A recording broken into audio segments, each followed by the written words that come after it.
Velkommen til De Unge Mødre. I Haslev nyder Sabrina sin familie sammen med kæresten Robin. De første måneder efter Oliver kom til verden, var dog hårde at komme igennem, fordi fødslen slet ikke gik, som den unge mor havde drømt om.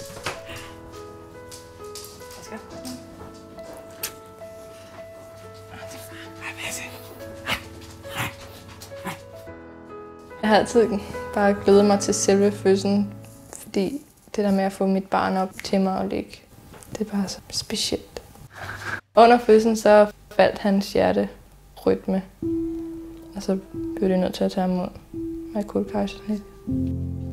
Jeg var i fuld narkose, så jeg var ikke til stede, da han blev født.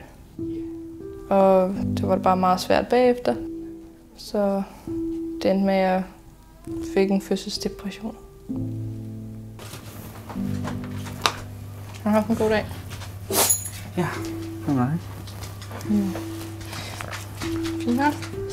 Grundene til, at jeg udviklede fødselsdepression var, fordi det slet ikke gik, som jeg havde håbet. Fordi han ikke kom op til mig, da han lige blev født. Og jeg fik ikke det der bånd, den kærlighed, speciel kærlighed af ens barn, inden jeg kom op til en efter 9 måneder. Det er egentlig dejligt, hvor nemt han er blevet, Oliver. Ja, han var nemmere, end han var i starten. I starten, der græd jeg hver eneste dag. Men jeg græd aldrig foran Oliver. Jeg lod aldrig gå ud over Oliver. Jeg var rigtig ked af, at jeg ikke havde den lykke, som jeg håbede. Fordi jeg følte ikke, at jeg kunne være der på samme måde over for Oliver, som hvis jeg havde haft det meget bedre. Jeg følte lidt, at jeg svigtede ham, og jeg følte mig som en rigtig dårlig mor. Ja, det var svært i starten, ja.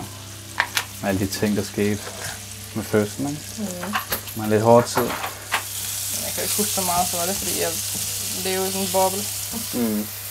Vi har haft det svært i starten især, fordi Robin han havde lidt svært med, hvordan han skulle støtte mig. Så jeg var meget alene.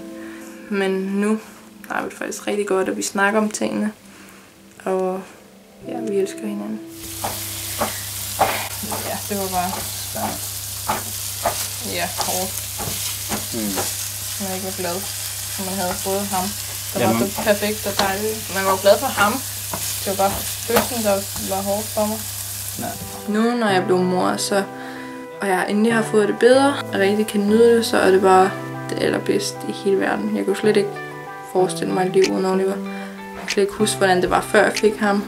Og det er bare det bedste, der nogensinde er sket for mig.